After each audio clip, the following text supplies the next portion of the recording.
신명기 28장 말씀입니다. 지금 신명기 27장부터 30장까지 모세의 이제 마지막 세 번째 설교인데 그 핵심 주제는 순종과 불순종입니다.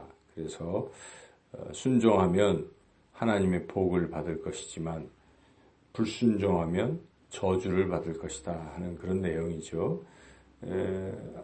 그 내용이 오늘 우리가 읽었던 28장에 아주 선명하게 대조적으로 잘 그게 나와 있습니다. 그래서 하나님 말씀에 순종하면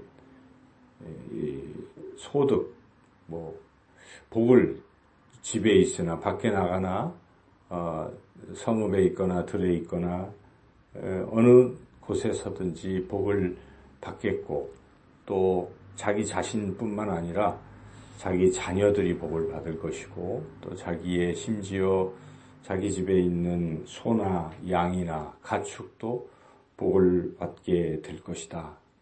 그런 말씀이죠. 그리고 이 광주리와 떡반죽 그릇도 복을 받는다. 그러니까 먹을 것이 끊어지지 않는다. 이제 그런 말씀이죠. 그리고 손으로 하는 모든 일이 잘 된다는 것입니다. 만사 형통에 복을 받게 될 것이다. 그리고 하나님의 백성으로 거룩한 백성으로 살아가게 될 것이다. 그런 하나님 말씀에 순종할 때 주시는 그러한 풍성한 복을 우리가 이제 받게 되고 누리게 될 것이다. 그런 말씀이죠. 그러나 그 반대가 될 때는 저주를 받게 된다. 그래서 오늘 28장 말씀은 저주 부분이 상당히 길게 나오죠. 축복은 앞부분에서 이제 한 19절까지 14절까지인가요? 14절까지 이제 축복에 대한 말씀이 나오는 반면 15절부터 60절까지 뒤까지는 그 반대가 되는 68절까지는 저주.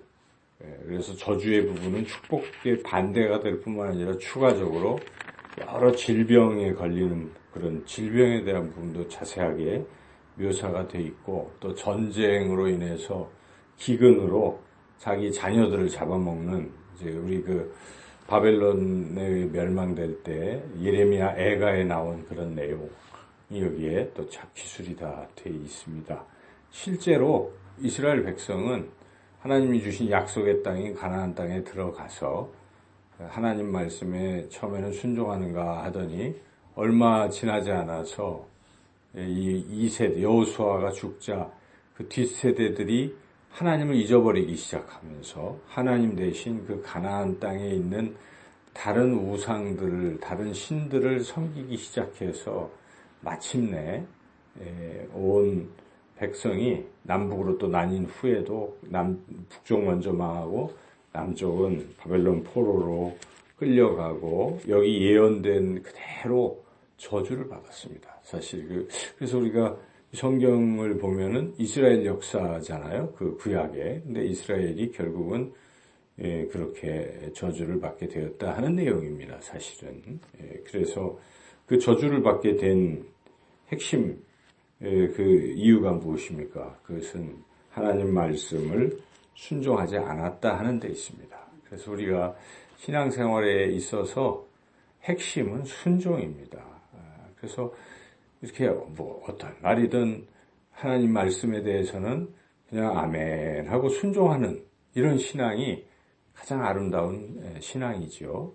그러나 그 반대로 불순종한다면 하나님의 복을 받을 수가 없다 하는 것입니다. 그래서 우리는 신앙이 성숙하면 성숙할수록 하나님 말씀에 더 많이 이렇게 순종하게 되는 것이죠. 그래서 우리가 이 순종이라는 게 참 중요하다는 것을 오늘 본문을 통해서 분명하게 깨닫습니다. 주님 말씀하시면 가라고 하시면 가고 멈추라 하시면 멈추고 그저 종으로서 그렇게 주님 말씀에 묵묵히 순종하면 때가 되면 하나님께서 이러한 풍성한 복을 주실 것이다 하는 것입니다. 그런데 반대로 불순종하면 지금은 뭐 잘 되는 것 같고 풍성해진 것 같을지라도 곧 얼마 못 지나서 그게 다 흔적도 없이 사라지게 될 수도 있다 하는 것이죠. 그러면 어떻게 하면 더 우리가 순종으로 나아가고 불순종하지 않을 것인가? 여기 두 가지에 우리가 주목할 필요가 있는데, 첫째는 악을 행하지 말아야 된다는 것입니다. 악을 행하면 점점 하나님과 멀어지게 되는 것입니다. 물론 악이라는 것 자체가 불순종의 어떤 표현이기도 한데, 그 불순종이 불순종을 부르는 것입니다. 그래서 자꾸 우리가 조그만 악이라도 허용을 해서 그 악한 일을 자꾸 하게 되면 이게 이제 불순종으로 나아가죠.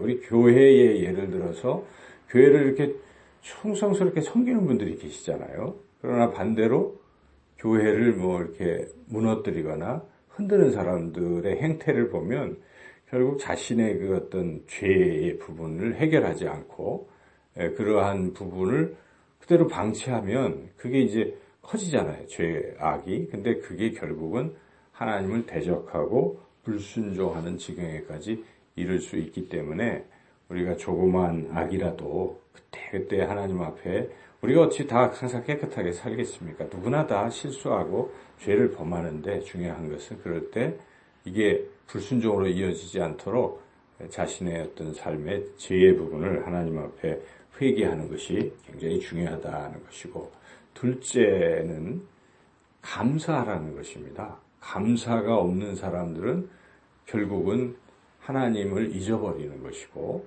그리고 불순종하게 됩니다. 다시 이제 패망의 길로 가는 것이죠. 그렇지 않습니까? 우리가 풍성해질 때는 참 주의해야 됩니다. 풍족해지면 마음이 해이해지고 그러다 보면 하나님을 자꾸 잊어버려요. 그래서 이게 다 내가 잘 해서 이렇게 됐으려니 하고 자기 만족에 빠지게 되고 하나님을 점점 멀리할 수가 있습니다. 새벽 예배도 언젠가부터 안 나온다든지 이게 징조입니다. 그래서 우리가 잘 되면 편안하고 이러다 보면은 방심하게 되고 그러다 보면 나중에 하나님을 잊어버리고 감사는커녕 이제 교만과 불평과 원망이 나오기 시작할 수 있고 그러다 보면 불순종으로 이어져서 결국은 패망하게 될 것이다. 그런 것이죠. 이스라엘 백성이 가나안 땅에 처음에 들어갔을 때 얼마나 좋았습니까? 하나님이 다 해주시니 감사하잖아요. 포로로 노예로 살다가 또는 광야에서 그야말로 힘들게 살다가 자기 땅이 있고 풍성한 소출이 있고 얼마나 좋겠습니까? 풍성했을 것입니다. 그런데 풍성하면서 하나님을 자꾸 감사하지 않다 보니까 결국은 하나님 대신 거기 있는 바알이라든지 다른 것들을 섬기게 된다 하는 것입니다. 그래서 우리는 잘 될 때 그때 하나님을 섬겨야 된다. 그렇지 않으면 안 된다. 47절 한번 같이 읽어보겠습니다. 내가 모든 것이 풍족하여도 기쁨과 즐거운 마음으로 네 하나님 여호와를 섬기지 아니함으로 말미암아 네가 줄이고 이렇게 나가잖아요. 그러니까 네가 잘 되고 풍족했을 때 하나님을 섬기지 아니하고 감사하지 아니했기 때문에 결국은 그런 결과가 얻어지게 되는 것이다. 그래서 우리가 오늘 본문 말씀을 통해서 분명히 깨달아야 됩니다. 하나님은 다 그 어떤 것보다 순종을 기뻐하십니다. 그래서 제사보다 순종이 더 낫다. 순양의 기름보다 순종이 더 낫다. 그렇게 사무엘이 그 엉터리 같은 사울에게 얘기하지 않습니까? 우쭐거리고 겸손했던 사울이 잘 되고 나니까 그다음부터 그렇게 교만해지고 자기 마음대로 행하고 또 하나님 말씀에 불순종해서 다 이걸 하라고 하는데도 자기 생각대로 뭐 안 하고 이러다가 결국 멸망했죠. 그래서 우리가 특별히 잘 될 때 더욱 겸손한 마음으로 하나님 앞에 감사하십시오. 자꾸 감사는 결국 하나님 생각을 더 많이 했다는 증거고 하면 할수록 더 순종하게 되고 그 순종은 더 큰 복으로 또 이어진다 하는 것이죠. 특별히 우리가 자녀들이 더 잘 되기를 우리가 원하지 않습니까? 근데 자녀들이 잘 되는 것은 결국 부모의 책임도 커요. 부모가 얼마나 하나님 앞에 순종하느냐에 달려있다. 그래서 오늘 말씀 가슴에 새기시고 오직 하나님 말씀에 절대적으로 순종하며 하나님이 주시는 이 풍성한 복을 받아 누리시는 그러한 삶을 살아가시기를 주님의 이름으로 축원합니다.